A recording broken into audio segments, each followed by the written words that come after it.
जय हिंद दोस्तों, जैसे कि आप जानते हैं आसाम में चुनाव आ गए हैं, जहां प्रधानमंत्री मोदी की खूब रीलें वायरल हो रही हैं चाय पत्ती के बागात में घूमते हुए और औरतों के साथ बातें करते हुए।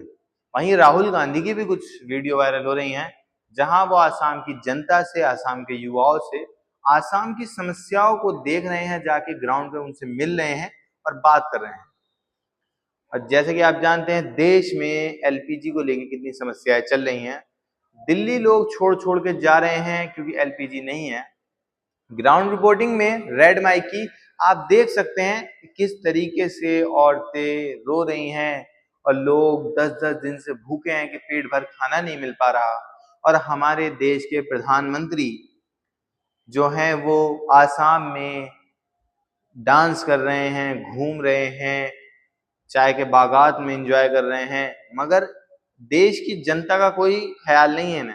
वहां वादे कर रहे हैं कि हम आपको 500 रुपए में सिलेंडर देंगे, मगर जहां आपकी पहले से सरकार है, आपकी देश में सरकार है, तो आपको जनता ने देश की चुना है, तो आप सिर्फ आसाम की जनता को सिलेंडर 500 रुपए में देने का वादा कर रहे हैं, मगर आप और जनता को 500 रुपए में सिलेंडर देने का वादा क्यों नहीं कर रहे हैं या दे क्यों नहीं रहे हैं? मसला तो ये है 500 क्या, आप 1000 रुपए में भी सिलेंडर मिले, मगर मिले तो 28 दिन में सिलेंडर मिल रहा है और कहीं कहीं दिल्ली जैसे शहर में सिलेंडर नहीं है। लोग जो बाहर रहते हैं और होटलों में खाना खाते हैं, होटल का खाना महंगा हो गया है। जहां रोटी 5 रुपए की थी आज वहां 10 रुपए की हो गई है। इसका कौन जिम्मेदार है? देश में विकास नहीं हो रहा, देश में डेवलपमेंट नहीं आ रहा, सिर्फ बेरोजगारी बढ़ रही है और प्रधानमंत्री इसका कोई कारण नहीं बता रहे हैं। प्रधानमंत्री इस पर कोई बात नहीं कर रहे हैं। कभी आसाम घूम लेते हैं तो कभी इजराइल घूम लेते हैं। विदेश नीति पे बात करते हैं हमारे प्रधानमंत्री की हमारी बहुत मजबूत है, मगर ईरान और अमेरिका के बीच युद्ध अगर रुका है तो किसकी वजह से रुका है? पाकिस्तान की वजह से। एक थी इंदिरा गांधी जिसने पाकिस्तान के 2 टुकड़े कर दिए, और एक प्रधानमंत्री जो मुद्दों पे बात ही नहीं करते, सिर्फ म्यूट रील बनवाते हैं। वो ये भी नहीं कि अगर वो किसी मेट्रो का उद्घाटन करने जाते हैं और वहां बच्चों से बात करते हैं, युवाओं से बात करते हैं, तो रील को म्यूट कर दिया जाता है, म्यूजिक लगा दिया जाता है कि वो जनता को पता ना चले कि महान क्या बातें हो रही हैं, जनता को पता ना चले कि क्या क्या बातें प्रधानमंत्री हमारे कर रहे हैं। आखिर इसका कौन देगा जवाब?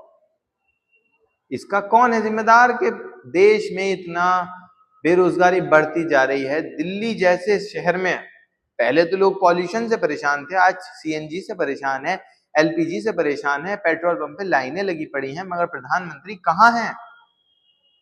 आके बयान दे देते हैं कि हम विश्व गुरु बनने जा रहे हैं। राहुल गांधी कोई सवाल उठा लें तो उन पे आके पूरी पूरी प्रेस कॉन्फ्रेंस कर देते हैं, बता देते हैं।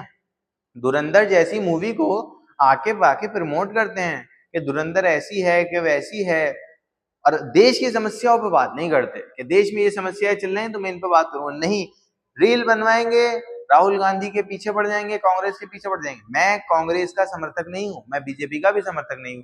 मैं देश में विकास की बात कर रहा हूं कि देश में विकास कौन लाएगा।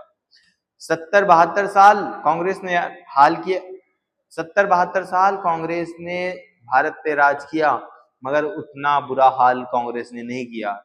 मगर जो 15 साल 10 साल में बीजेपी ने भारत का हाल कर दिया है, इसका कौन जिम्मेदार है?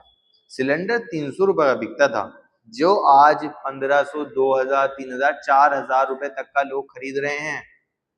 इसका जिम्मेदार कौन है? कौन देगा इसका जवाब?